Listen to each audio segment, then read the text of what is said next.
მოგესალმებით, ძვირფასო რადიო მსმენელებო და მაყურებლებო. თქვენ უსმენთ Business Space, საქმიან პოდკასტს, სადაც საუბრობთ ბიზნესზე, ისე როგორც სინამდვილეშია. მე კი მისი ავტორი სერგო ოსეჯანიშვილი ვარ.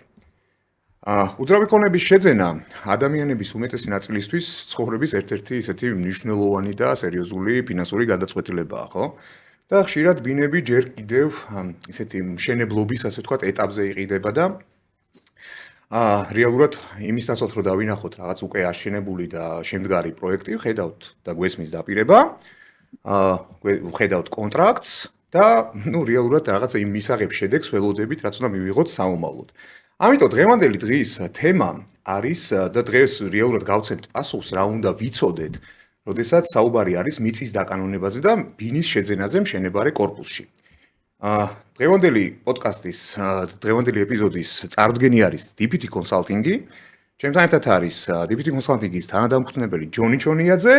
მოგესალმები. ამავდროულად წარვადგენ ჩვენ დღევანდელი დღის სტუმარს კახა კოჟირიძეს, ადვოკატი, საქართველოს ადვოკატთა ასოციაციის აღმასრულებელი საბჭოს წევრი. მოგესალმები კახა. მოგესალმებით, მადლობა მოწვევით. კეთილი იყოს თქვენი ფეხი ჩვენ პოდკასტში. ჯონი, დავიწყოთ მაშინ და გავცეთ ამ კითხვის პასუხი.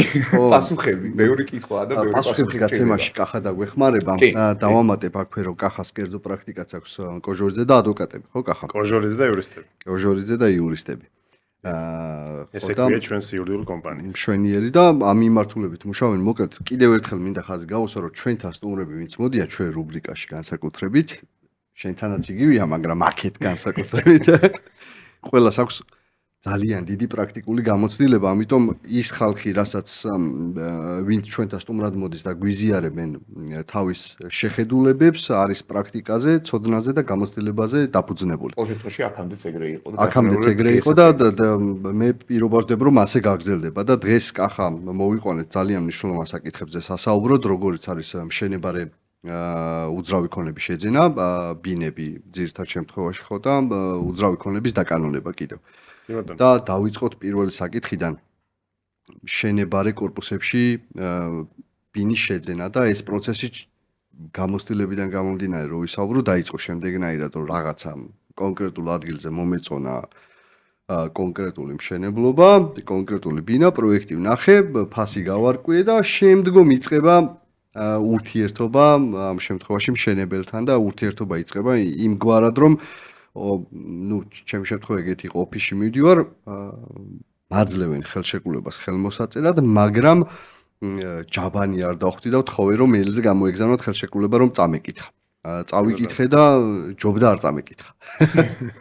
რა ხდება?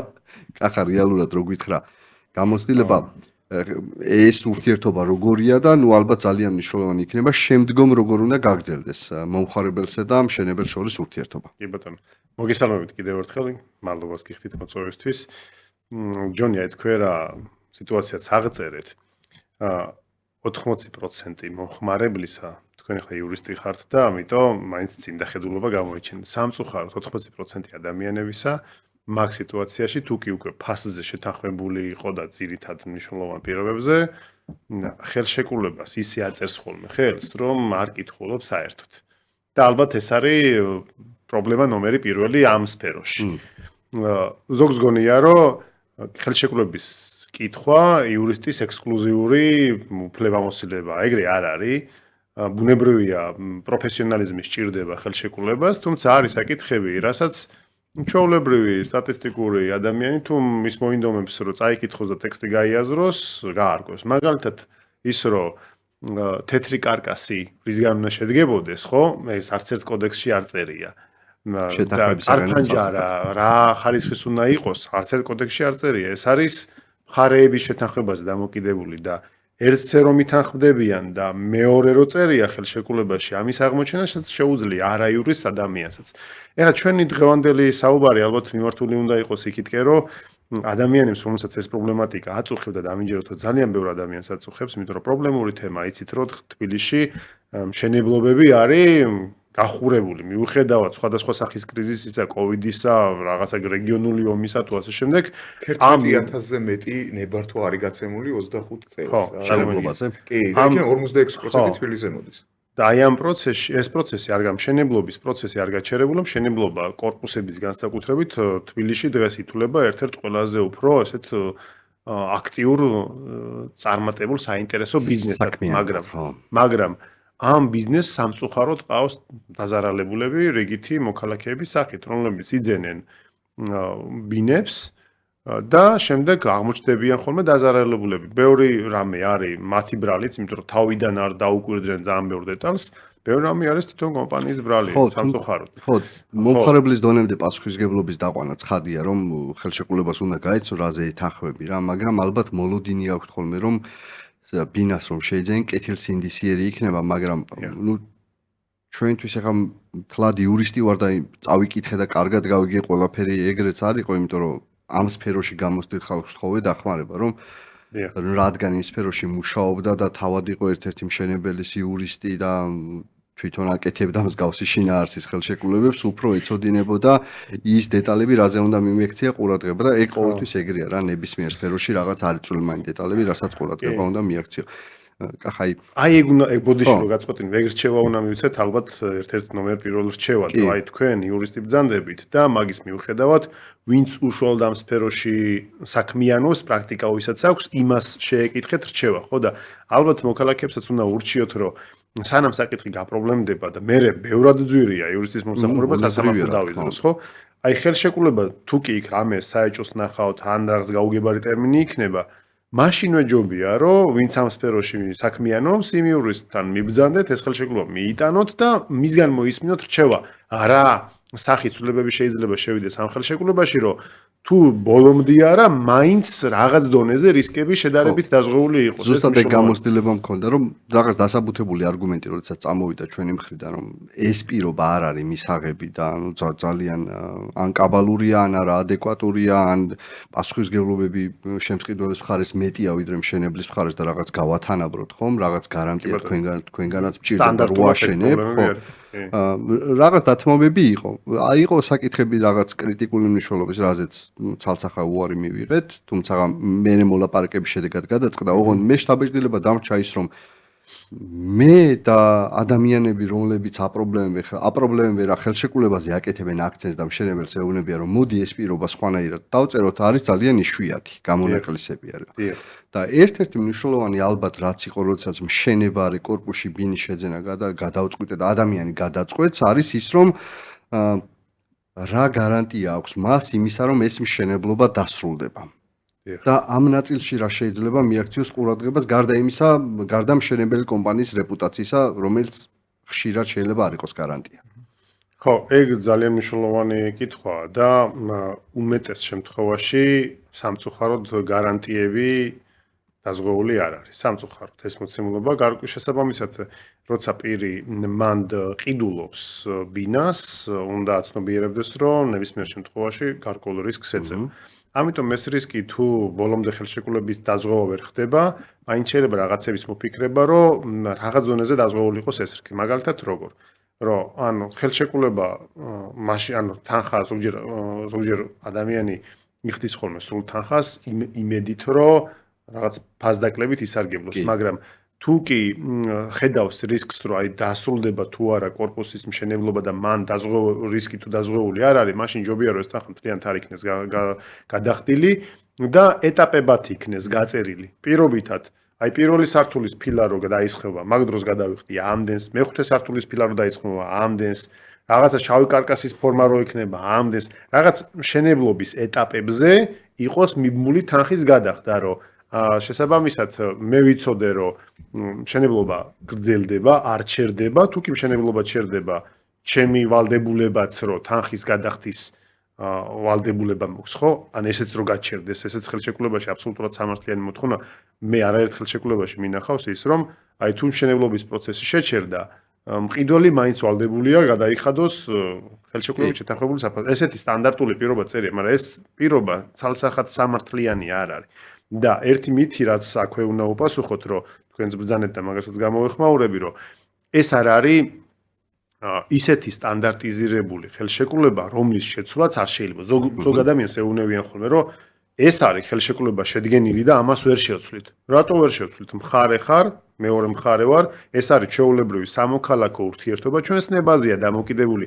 არავინ არ უსაყუდრობს კომპანიას იქ თუ რამე ცვლილება შეიტანს.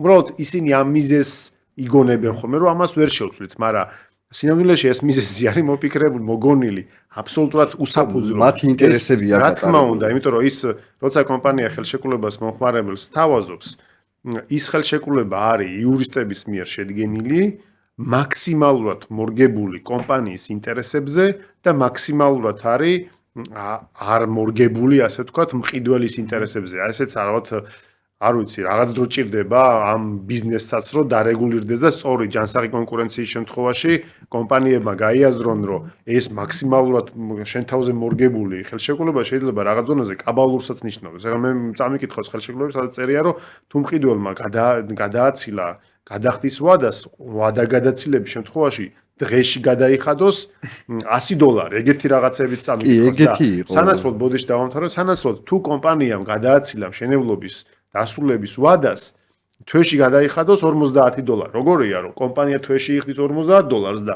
მყიდველი დღეში იხდის $100. ალბათ 90% შემთხვევაში ეგრე არის. ხო და აი ეგ მაგალითად მე თვითონ რო ვყიდულობდი საოფისე ფარტს სასამართლოსთან მე უთხარი კომპანიას რომ აი თქვენ ხო გიწერიათ ხელშეკრულებაში ის რომ მე თუ არ ღვევ მას რა ქვია გადახდის პირობას მე ვიხდი ჯარიმას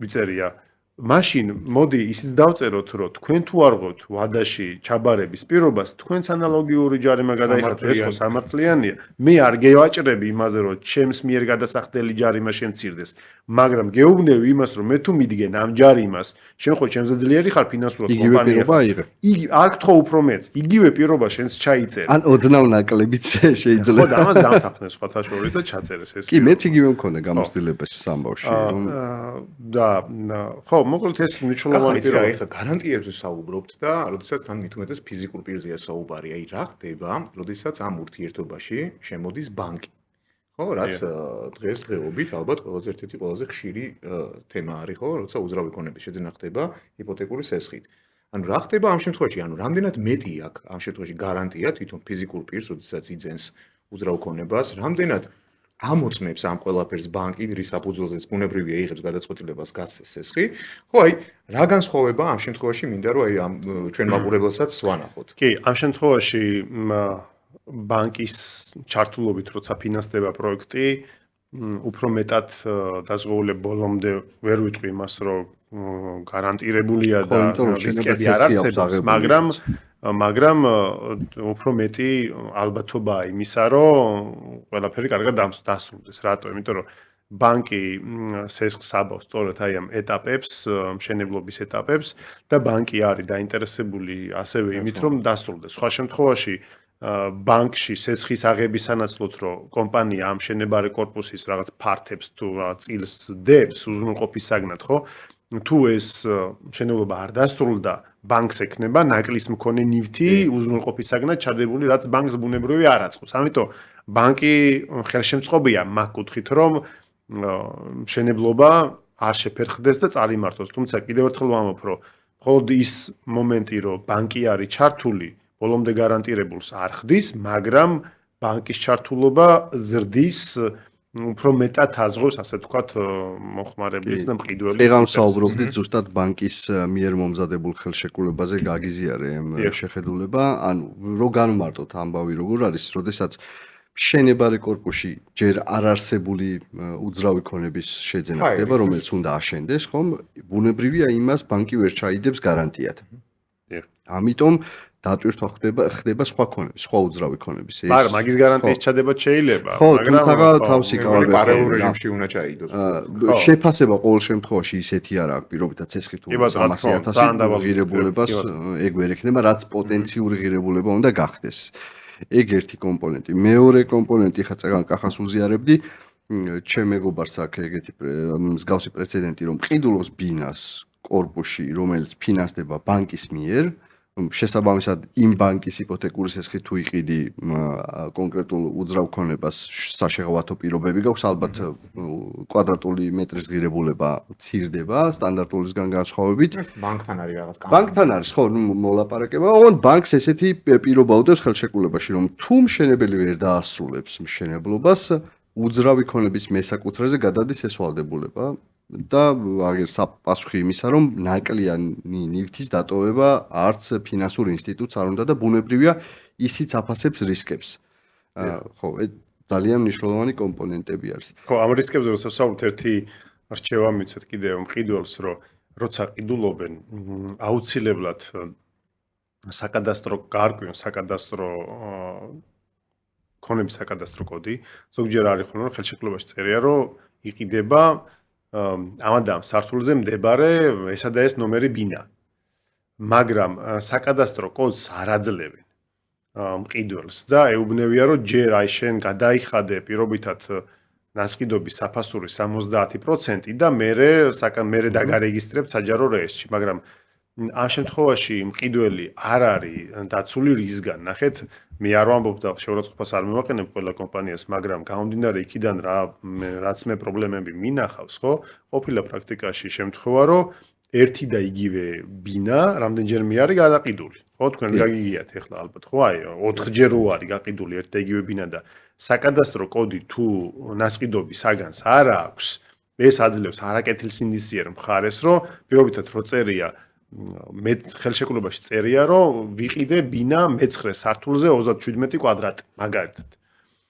ეს ხო არსად არ ფიქსირდება რეესტრში იგივე ხელშეკრულებაა რომ შენ დაგიდონ შენ არ გეცოდინება რომ იგივე ბინაზე მანამდე მე მაქვს ხელშეკრულება დადებული და მე იგივე რო შენ დაგიდო ვერ შენ არ გეცოდინება და მე უკვე როცა უკვე კორპუსში შესვლის დრო მოვა შეიძლება ერთად მივიდეთ 4-ვესი იყოს ხო და მან უკვე მე სხვა წესებია ვისი არის რეალურად მე 4-ვე მოდის თქვენთან ოფისში 4-დან მინიმუმ 3 დაზარალებული შეიძლება 4-ვე მაგრამ მინიმუმ 3 დაზარალებული ამიტომ რჩევა ისიც იქნება რომ როდესაც მსგავსი ტიპის ხელშეკრულებას აფორმებენ აუცილებლად რეესტრში დარეგისტრება მოიხდება საკადასტრო კოდი უნდა ჰქონდეს და ჩვენ შეგვიძლია ვთხოვოთ მშენებელს რომ მოდი საკადასტრო კოდი მოგვეცი და წინარე რეგისტრაცია გავიკეთე საჯარო რეესტრში არ მინდა ის რომ მაინდა-მაინც მესაკუთრედ დავრეგისტრირდე იმიტომ რომ გასაგებია რომ ჯერ თანხამა გადასახდელი მაგრამ მომავალ მესაკუთრედ დამარეგისტრირე ეს ნიშნავს იმას რომ საჯარო რეესტრში კომპანია რჩება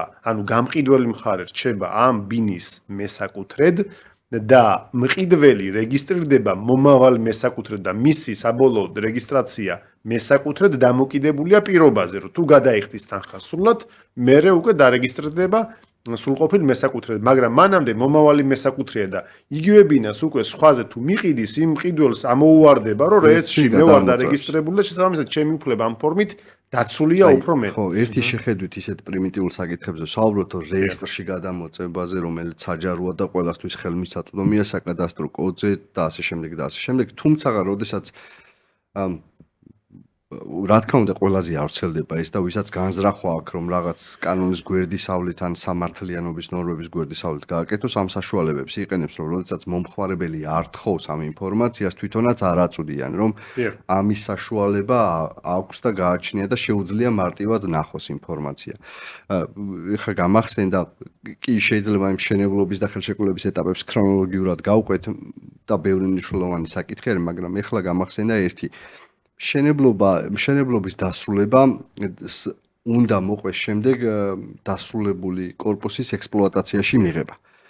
აქ რა ვალდებულებები არსებობს ექსპლუატაციაში მიღება, ვინ უნდა უზრუნველყოს და ექსპლუატაციაში თუ არ არის კორპუსი მიღებული, ეს ითვლება თუ არა ნაკლად.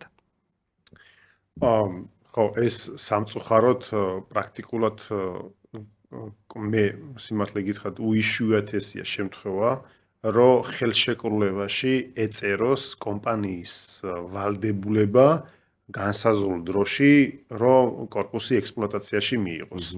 სამწუხაროდ ზოგჯერ ახლა ეს პირდაპირ კომპანიაზეც არ არის ხოლმე დამოკიდებული, იმიტომ რომ იქ ბიუროკრატიული მექანიზმებით შემოდის ადგილობრივი თვითმმართველის მიერ უნდა იქნეს შემოწმებული მშენებლობა და იქ არის ხოლმე გარკვეული პრობლემები, რომლის წინაშეც კომპანია დგება. ახლა ეს რას ნიშნავს საერთოდ ექსპლუატაციაში მიღება ნიშნავს, რომ ადგილობრივი თვითმმართველი ორგანო ამოწმებს აშენებული შენობის შესაბამისობას პროექტთან, გამართულობას, რომ ის მოხდა კანონის ზუსტი დაცვით, პროექტის მიხედვით და ვარგისია საცხოვრებლად. ამის შესახებ გაიცემა ადმინისტრაციული აქტი მერიის მიერ. და ხო იბარებს, ჩაიბარებს. სამომავლოდ რო ვისაუბროთ, ესეთ უძრავ ქონებას რომ საფრთხე შეექმნას, მოკლედ, ან ფასადი ჩამოიშალა, ან დაზიანდა საცხოვრებელი კორპუსი, მუნიციპალიტეტის მხარეს გარკვეული პასუხისმგებლობა რჩება, რადგან მან შეაფასა, რომ საცხოვრებლად ვარგისი იყო კონკრეტული უძრავი ქონება. ეგ ალბათ კონკრეტული кейსის მიხედვით მაგრამ პრობლემური არა, ეგ თუ ჩამოიშალა ან რაღაცა ეგ მშენებლის პასუხისმგებლობა, მაგრამ ჩამოშლა სხვადასხვა მიზეზით შეიძლება იქ მაცხოვრებელმა არ ვიცი, რაღაც დააზიანა და იმის გამო ჩამოიშალა. კონკრეტულ შემთხვევაში უნდა იქნეს მაგზიანის ბრალეულობის გამომწვევი მიზეზი დადგენილი, იდენტიფიცირებული და იმის მიხედვით მოხდეს პასუხისმგებელი პირის განსაზღვრა. ზოგადად რთული შეიძლება, არ ვიცი, მუნიციპალიტეტის ბრალიც იყოს, მშენებელის და მაცხოვრებელსაც. რა ხდება იმ დროს, რომ თუ ექსპლუატაციაში არ მიიღეს? ხო, აი მანდ არის პრობლემა. ნახეთ, პრობლემა რაშია, რომ ძალიან ხშირად, მათ შორის ძალიან ცნობილი კომპანიები, როცა ახალ მშენებლობას იწყებენ, იგივე კომპანიით კი არ აშენებენ, აფუძნებენ ახალ კომპანიას, მაგრამ ხილიანი 21 და ეს ხილიანი 21 შეიძლება შენდებოდეს ცნობილი ბრენდის მიერ, მაგრამ მას არ აწყობს, რომ იქ იგივე კომპანიით შევიდეს. ანუ იზღვევს თავის რისკებს, ახალ კომპანიას აფუძნებს, რაღაც ქოლგის ქვეშ ფუთავს, რომ ვითომ ეს მისი პროექტია, თუმცა იურიდიულად მას აშენებს რაღაც სხვა კომპანია. პლუს მშენებელი კიდევ სხვა არის უშუალოდ. ეგ ცალკე თემა, ხო, ეგ ცალკე თემა.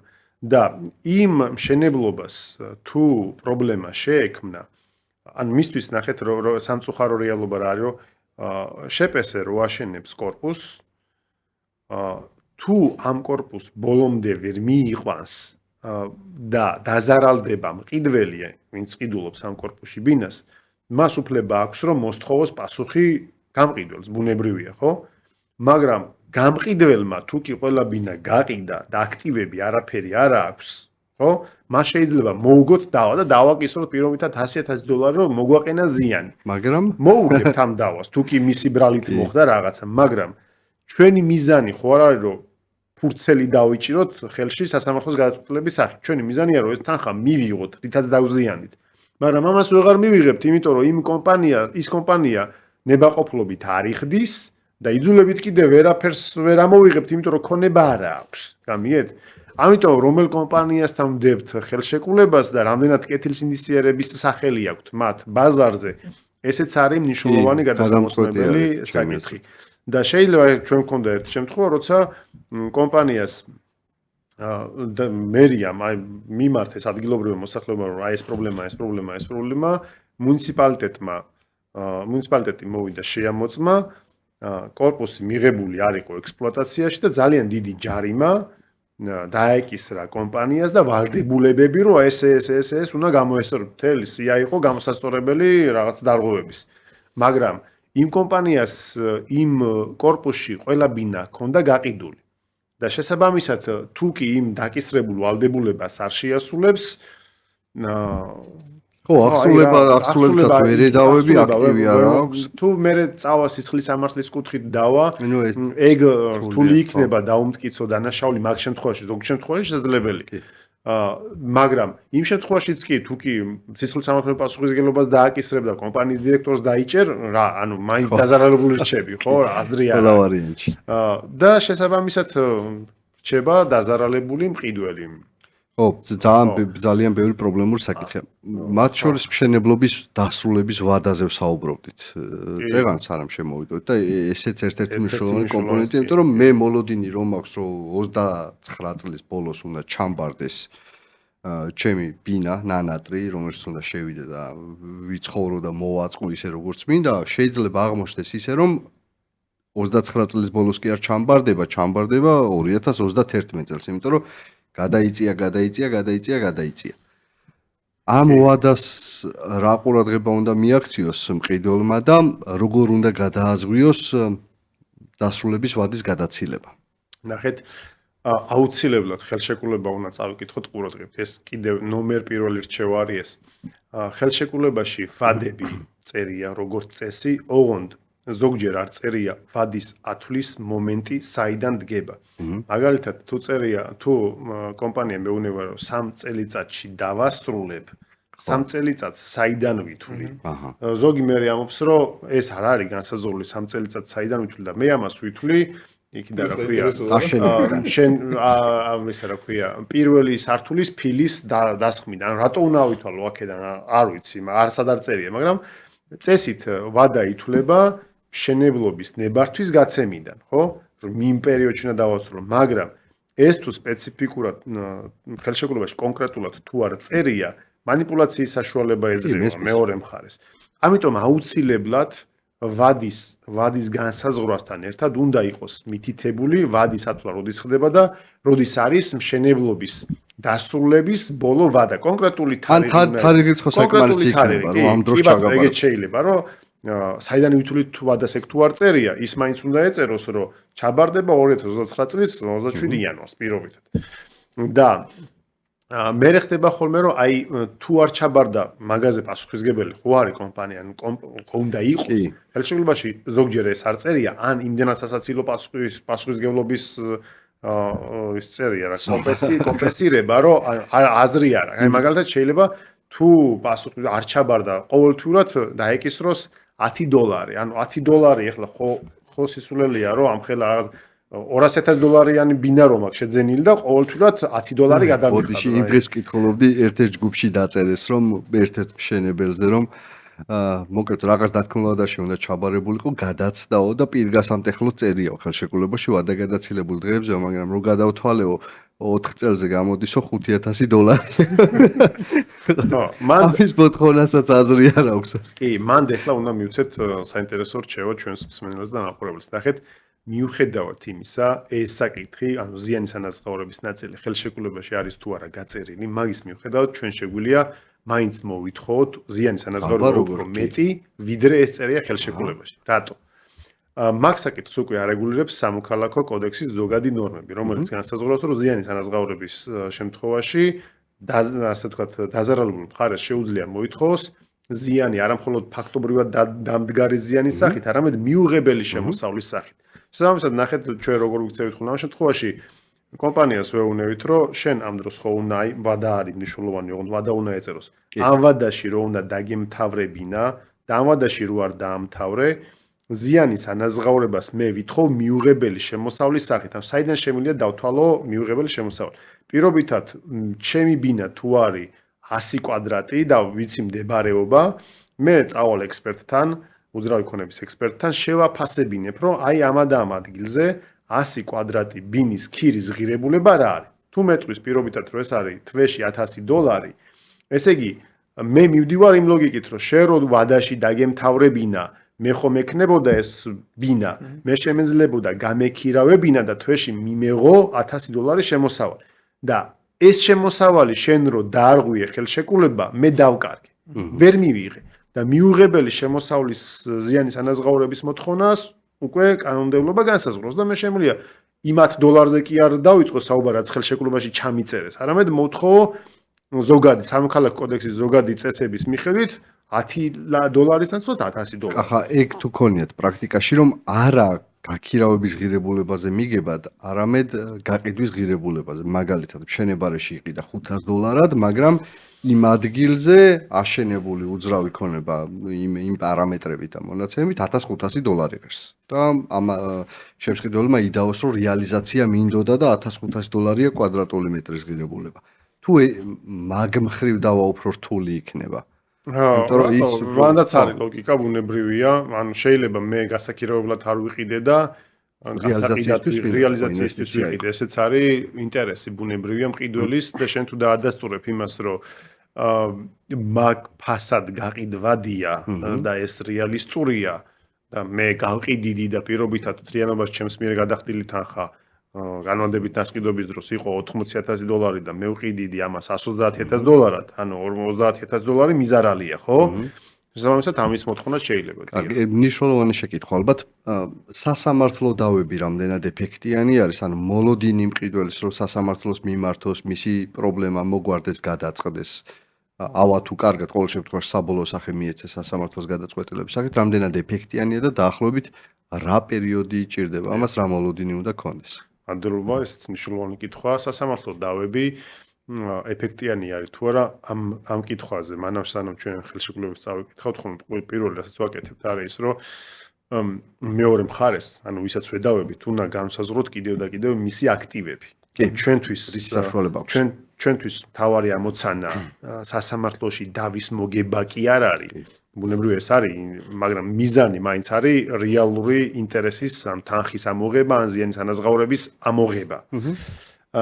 როგორც წესი, მყიდველს ამ შემთხვევაში საფუძველი აქვს ხოლმე, რომ ეგეთ კომპანიას, რომელმაც არასწორი ხელშეკრულება შეუდგინა, კაბალური შეუდგინა, მერე არ შეუსულა, ის კაბალურიც კი არ შეასულა. ბოდიში შეგაწყვეტ, იმიტომ რომ მანამდე ხელშეკრულებაზე მხარეები რაზე შეთანხმდებიან, კაბალურია თუ არ არის და ინტერესები როგორ არის, მხარეთა შეთანხმება და არ არეგულირებს სხვა რაიმე კანონი ან ნორმატიული აქტი, ხო? იმიტომ რომ თუ სასარგებლო პირობა ჩაიწერა და მე დაგეთანხმე, ამას არ მიზღუდავს. თუ არ და ამორალური, იქ შეიძლება დარეგულირდეს სამოქალაქო კოდექსი, მას სტანდარტულად ეს სამოქალაქო ურთიერთობა, თავისუფალი ნება, მხარეები თავისუფლები არიან, დადო ნებისმიერი შინაარსის ხელშეკრულება, რაც პირდაპირ კანონით არ არის აკრძალული და იქ პირობებს კანონი ვერ დაგიდგენს პირდაპირ მხარეებზე არის დამოკიდებული. მაგრამ მე რას ვამბობ, რომ ეს კაბალური ხელშეკრულებაც ხო უნდა შესრულდეს და იმასაც რო არასრულებს ზიანს ხომ აყენებ და მე შემიძლია ვიდაო ესეთი ტიპის კომპანიის წინააღმდეგ და მოვიგოთ ეს საქმე. მაგრამ ვერავინ აზრავს. მაგრამ ხო, მაგით ვიწყებთ ხოლმე ჩვენ ამ საკითხზე სტრატეგიას როცა განსაზღვროთ, რომ ამ კომპანიას აქვს თუ არა აქტივები, რომ ნებაყოფლობით თუ არ ამინაზღაურებს სასამართლო დავის მოგების შემთხვევაში ზიანს.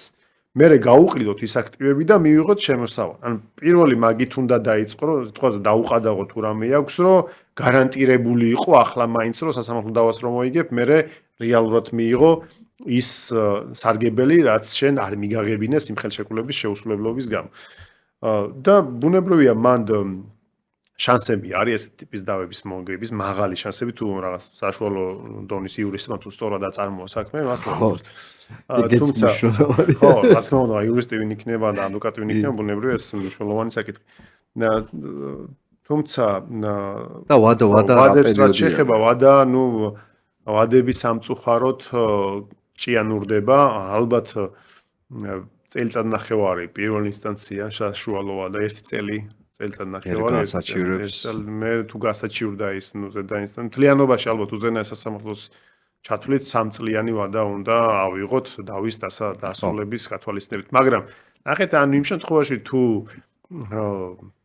უკვე შესახლება მოხდა და კომპანიას თუ აქტივები აქვს მანდ უკვე ნაკლებად ნერვიულობს მყიდველი რატო იმიტომ რომ თუ მიუღებელ შემოსავალს ითხოვს ზიანის ანაზღაურების სახით თუ გაიწელება საქმე იდარდოს კომპანიამ იმიტომ რომ რაც მეტი დრო დაგაიწელება მეტი ზიანის ანაზღაურება მოუწევს იმ კომპანიას შესაბამისად მანდ ნაკლებად აქვს სანერვიულო მყიდველს სანერვიულო აქვს მაგ შემთხვევაში როცა ხელშეკრულებაც ყველა არგუმენტი მის ხელშია მაგრამ მეორე მხარეს არ აქვს რეალური აქტივი. ეს არის ხოლმე პრობლემური შემთხვევა, რომ როგორ ვაზღვევინოთ, როგორ გადავახტევინოთ ამ შემთხვევაში ეს თანხა და სამწუხაროდ აქ უკვე იმ ან დირექტორის თუ დამფუძნებლის პირად ქონებას ვეღარ ეხები. იმიტომ რომ შეპესია იურიდიული პირია, იურიდიული პირი ფინანსურ ვალდებულებებზე თავისი ქონებით არის პასუხისმგებელი და პარტნიორთა ქონების თუ დირექტორის ქონების გაყიდვა ვერ მოხდება რაღაც უიშვიათეს გამონაკლის შემთხვევების გარდა რომლის მიღწევაც რეალისტური არ იქნება. თუ რამე ხო არ გამოგჩა ამ საკითხებში მნიშვნელოვანი და კრიტიკული რაზეც შეიძლება ყურადღება გაამახვილონ და ნუ ზოგადად მნიშვნელოვანი თემაა მთლიანად რომ მეორე საკითხზე გადავიდეთ თანდათან. ხო, არა მე მგონი ეს ისე რომ წაიკითხეთ ხელშეკრულება კონსულტაცია მოითხოვეთ საკადასტრო კოდი გააფორმეთ თავიდანვე რეესტრში დარეგისტრირდით მომავალ შემძენად სრულად არ გადაიხადოთ თანხა კონსულტაცია თავიდანვე გაიარეთ კვალიფიციურ ადვოკატთან ეს ჯობია დაგიზოგავთ ხარჯებს ვიდრე მერე იდაოთ სასამართლოში გრძელვადიანის არჩელით განსაზღვრეთ რამდენად რეპუტაციული კომპანია არის, შეამოწმეთ მშენებლობის მიმდინარეობის პროცესი.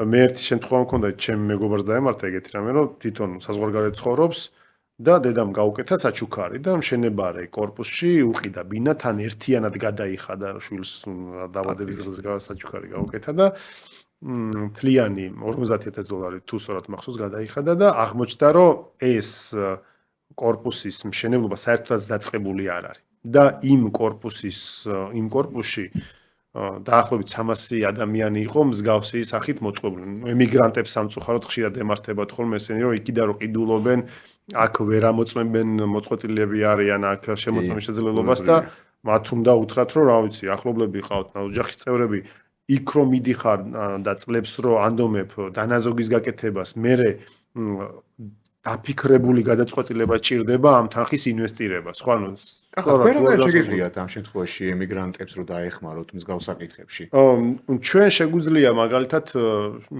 მივაწოდოთ ინფორმაცია ამ კომპანიის აქტივების შესახებ მივაწოდოთ ინფორმაცია ამ კომპანიის საქმიანობის შესახებ შევიწავლოთ მოკლედ შეუფასოთ რისკები გაუკეთოთ კარგი ხელშეკრულება რომ მაქსიმალურად დაცული იყოს გაუკეთოთ ისეთი ხელშეკრულება რომელიც პირდაპირ საჯარო რეესტრში დარეგისტრების საფუძველი გახდება და თავაზი არ მოგმართავთ ხო ან ძალიან საინტერესო შეკითხვა მომწერეთ ასევე მათ შორის გავაკეთოთ ის რომ აი მაგალითად რო წერია თეთრი კარკასის მდგომარეობაში ბარდება ეს ძალიან ზოგადი ჩანაწერი თეთრ კარკასში ვინ რას გულისხმობს ეს გახო რა მოჭიმულია ტაკი კარფანჯარა უნდა იყოს თუ არა ბუნებრივია უნდა იყოს მაშინ რა თეთრ კარკასში მაგრამ ეს კარფანჯარა მეტალოპლასმასის იქნება თუ ალუმინის და ის მეტალოპლასმასის რა ხარისხის იქნება ეს მნიშვნელოვანი დეტალებია სადარბაზო მოწესრიგებელი უნდა იყოს რა ფორმით უნდა იყოს მოწესრიგებული როგორი მოაჯირი უნდა იყოს როგორი კიბე უნდა იყოს იქრაფილა უნდა იყოს ანუ მაქსიმალური დეტალიზაცია არის საჭირო ხელშეკრულებაში რომ იყოს გაწერილი რომ კონდეს პრეტენზიის წაყენების უფლება ხელშეკრულება თუ არის ბუნდოვანი ზოგადი გეტყვიან რომ აქ არ წერია და რას მე დავებ ხო რა თქმა უნდა ხო და ამიტომ ჩვენი ამოცანაა რომ მაქსიმალურად ბევრი კომპონენტი ეწეროს იქ მაქსიმალური ვალდებულებები გქონდეს ანუ რაღაცა ისეთი წარმოუდგენელი კი არა რეალისტური ვალდებულებები ვადები ეწეროს პასუხისგებლობები ეწეროს და რითი ვაზღვროთ იმას რომ მის მხარე თუ არ შეასრულებს ვალდებულებას რა ხდება მე ხო ამის საინტერესო გამოსავალი იყო მაგალითად როდესაც იპოთეკურ სესხებს ანუ რეპუტაციაზე შეიძლება ესეც მეტყოლებდეს რომ როდესაც იპოთეკურ სესხზეა საუბარი და სესხით უძრავი ქონების ყიდვას თვითონ მშენებელი გთავაზობს რომ ჩემ უძრავ ქონებას ჩავდებ გარანტიად და ისე შეიძლება გარკვეულწილად ეგეც შეიძლება იყოს გარანტია როგორც წესი მაგას არ აკეთებენ თუ ვინმე ეგ შემოგთავაზათ ძალიან კარგი სქემა იქნება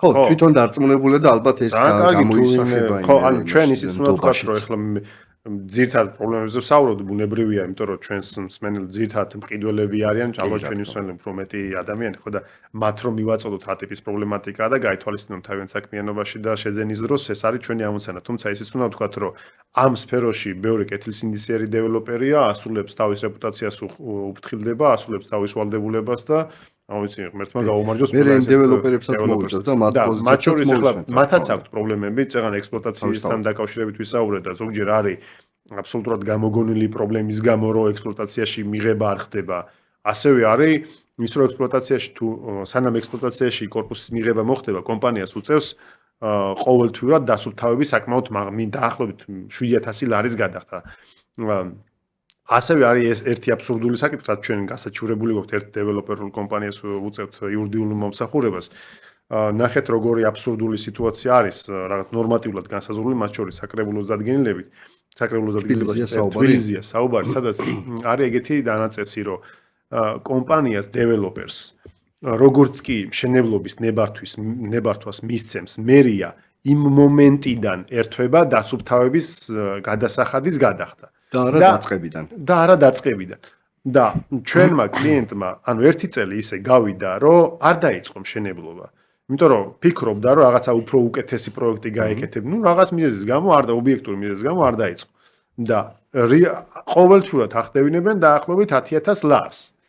და რო ვეკითხებით, რომ რა სერვისს გვიწევთ, ანუ ხო არ ადასტურებენ და ეგ სადაო არ არის, რომ მშენებლობის პროცესი არ დაწყებულა. თუ მშენებლობის პროცესი არ დაწყებულა, ისიც უდაოა, რომ ნარჩენები არ წარმოშობილა. თან ნარჩენები რომც წარმოშობილიყო, მაინც კომპანიას უნდა დაესუფთავებინა, მუნიციპალურ სერვისებს კი არა. იმიტომ ყველა შემთხვევაში ეგრეა, ნარჩენს ხო კომპანია. კი ბატონო, ხო და ამ შემთხვევაში თუ კი საერთოდ ნარჩენი არ წარმოშობილა, დასუფთავების მოსაკრებელს რა ლოგიკით ვიხდი? ანუ ზოგადად ხო სწორი ის არის, რომ დენს რო ხარჯავ, იმიტომ ვიხდი გაზს რო ხარჯავ, მაგიტო ვიხდი, დასუფთავებასაც იმიტომ ვიხდი, რომ რაღაც მუნიციპალური სერვისი მეხმარება რაღაცაში, ამ შემთხვევაში არაფერს არ მიკეთებს. უბრალოდ ყოველთვის 10,000 ლარი მიაგზა. ჩვენ ამ შემთხვევაში ავდექით და ეს ნორმატიული რეგულაცია, როგორც ნორმატიული აქტი, ისე გავასაჩივრეთ სასამართლოში და თუ ეს არჩელი დაკმაყოფილდება და ყველა წინაპირობა იურიდიულად საქალაქოშია გასაჩივრებული და ობიექტური განხილვა თუ იქნება, ჩვენ ამ საქმეს მოვიგებთ და ამ მოგებით მარტო იმ კომპანიას კი არ დავეხმარებით, ყველა სხვა კომპანიას, რომელსაც ხშირად ნორმატიულ აქტებს ეგ პრობლემები აქვს. ყველა სხვა კომპანიას, რომელსაც ანალოგიური პრობლემა აქვს. ეხლა შეიძლება მყიდველს არადარდებდეს ის, რომ კომპანია რამდენს გადაიხდის რაც ჩემი პრობლემა, მაგრამ არის მისი პრობლემა. რატო? იმიტომ რომ ის დასუფთავების გადასახადი თუ კი არასწორად ეკისრება, ის კომპანია მე ფასს ზრდის, რომ იქიდან გადააწყვეტილი ბინიდან ამოიღოს ბუნებრივი და ფიგირებულებას აძვირებს ბუნებრივი ეს გადასახადი. ეგეც არ იყოს თანამედროვე კომპლექსები, სადაც არის იქ უკვე მომსახურებითაც შედიან მშენებლები. ან დეველოპერი მხოლოდ კი არ აშენებს, არამედ შემდგომ მომსახურებასაც გთავაზობს მართვაში. კი ბატონო, და იმ მართვის ღირებულებასაც გახდევინებს მოვლის პატრონობის დაცვის და ასე შემდეგ ბევრი დეტალია იქ. ძალიან საინტერესო შეკითხვა მომწერს და მეც მქონდა ეს შეკითხვა, უბრალოდ შეიძლება ცდებოდეს მშენებლობის ხარისხის შეფასება. და პირადად მე მაინტერესებდა სეისმურ მდგრადობაზე შემოწმება როგორ ხდება მშენებლობის და იქ ერთი მნიშვნელოვანი და საინტერესო პასუხი მივიღე, რომ მშენებელიც თვითონ ამ მდგრადობაზე, უსაფრთხოებაზე და ასე შემდეგ შემოწმებას აკეთებინებს დამოუკიდებელ ექსპერტს, იურიდიული პირი იქნება ან ფიზიკური პირი იქნება და უკვე მისი პასუხისმგებლობა რამდენად სწორად შეაფასა ეს და შემდგომ ნებართვის მისაღება თუ სხვა სამართლებრივი თუ ფორმალური პროცედურებისთვის დამოუკიდებელი ექსპერტის მიერ გაცემული დასკვნები მიაქვს მუნიციპალიტეტი იქნება თუ სხვა ორგანოებში, ამიტომ ეს უსაფრთხოების საკითხი ცალკე კვლევის საგანი არის ალბათ. ბუნებრივია, შემფასებლის პასუხისმგებლობა რამდენად სწორად შეაფასა, მაგრამ თუ შემფასებელმა სწორად შეაფასა და ამ სწორი შეფასების დროს თუ დარღვევა გამოვლინდა, ბუნებრივია ეს მშენებლის პასუხისმგებლობა. ხო, ნუ თავისთავად. ანუ ბეტონი თუ არ იყო სათანადო მართიანობის და სათანადო ხარისხის ის ხო იზომება, გაზომვადია, ხო? და შესაბამისად იმ დასკვნაში შეიძლება დადგინდეს ეგ რომ არის ვერ იქნება გათვლილი პირობითად თუ არის ნებართვა გაცემული რომ ეს корпуსი უნდა იყოს 8 თუ 8 ბალზე გათვლილი პირობითად და ექსპერტი რო შეაფასებს აღმოჩნდა რომ არ არის სათანადო ნაწარმოები და მაგ ბალის მიწისძვრას ვერ გაუძლებს იმან უნდა დაწეროს ის რაც არის ეგ სხვათა შორის ეგ დამოუკიდებელი და პროფესიულად მაღალი და სანდო ექსპერტიზის არსებობა ერთ-ერთი პრობლემური საკითხი არა მხოლოდ ზოგადად ექსპერტიზის ნაწილში პრობლემები არსებობს. კარგით, გადავიდეთ შემდგომ საკითხზე. მე მგონი სხვა დროს. კი, რაღაცას მოვასწრებთ, ხო? ძირითადი პრობლემები ამ სფეროში რა არის და ვის შეიძლება უფლება წარმოეშვას უძრავი ქონების რეგისტრაციაზე ვსაუბრობთ. რა ქონებებზეა ძირითად ხშირ შემთხვევაში მომართვა და საუბარი? ხო, მოკლედ მანიშნებ. ესე იგი ეს корпуსების თემა იმდენად საინტერესო იყო, რომ ბევრ საკითხს შევეხეთ და ცოტა დრო დაგვრჩა. მაგრამ შევეცადოთ, რომ უფრო მოკლედ ვისაუბროთ, ანუ საუბრობთ ჩვენ მიწებზე, საკუთრების უფლების აღიარებაზე, საქართველოში მოქმედებს საკმაოდ საინტერესო საკანონმდებლო ბაზა, რომელიც დაინტერესებულ პირს აძლევს უფლებას და შესაძლებლობას, რომ თუ კი მართლზომიერ მფლობელობაში აქვს მიწის ნაკვეთი, ან თვითნებურად დაკავებული თუ აქვს მიწის ნაკვეთი და წლების განმავლობაში სარგებლობს. რამდენი წელია ეს გეტყვით. ესეთი მიწის ნაკვეთი გახდეს მისი საკუთრება. ანუ ამ შესაძლებლობას, ამ ზოგად შესაძლებლობას კანონი მოქალაქეებს აძლევს და იურიდიულ პირებსაც მათ შორის. მაგრამ უნდა აკმაყოფილებდეს ესეთი პირი კონკრეტულ მოთხოვნებს. რა მოთხოვნებია ეს? ესე იგი, როგორც გითხარით, ორი საფუძველი, ერთი მართლზომიერი მფლობელობა, მეორე თვითნებური დაკავება.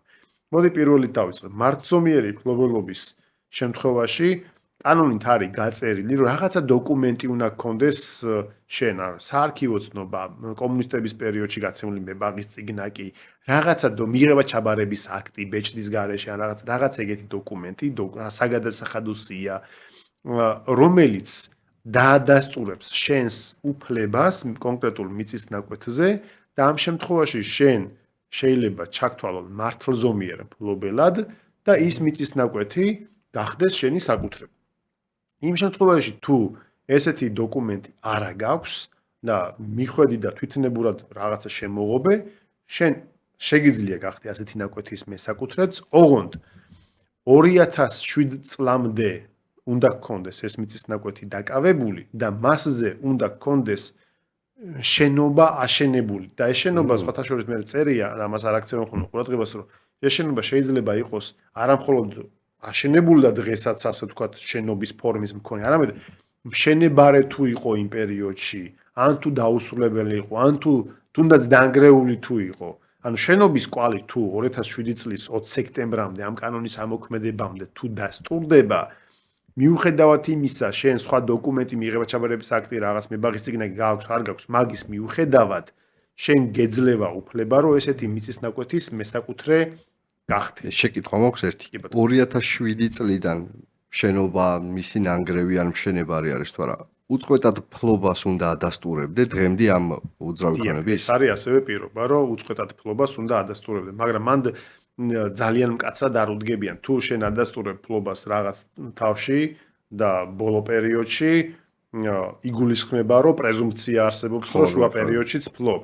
და მანდ ყოველ წელს რო ადასტურო ეს მფლობელობა, მაგას არ ითხოვენ, მაგრამ მანდაც ეგ პროცესია, რომ მოწმეები მიდის კომისია განიხილავს და მე კომისია გადაწყვეტილებს. ესე იგი, თუ თვითნებურად დაკავებული მიწა არის, მაგას იხილავს მუნიციპალიტეტებთან არსებული საკუთრების ცვლილების აღიარების კომისიები, თუ მართლზომიერი მფლობელობა, მაგას იხილავს საჯარო რეესტრი. ესე იგი, ერთ შემთხვევაში მივმართავთ რეესტრს, მეორე შემთხვევაში მივმართავთ კომისიას, თუ არასწორად მივმართეთ რომელიმე ორგანოს, ეგეც არ არის დიდი პრობლემა, იმიტომ რომ ის ორგანო ვალდებულია, რომ კომპეტენტურ ორგანოში გადააგზავნოს ჩვენი საქმის მასალები. ერთი ეგეთი შემთხვევა გამახსენდა.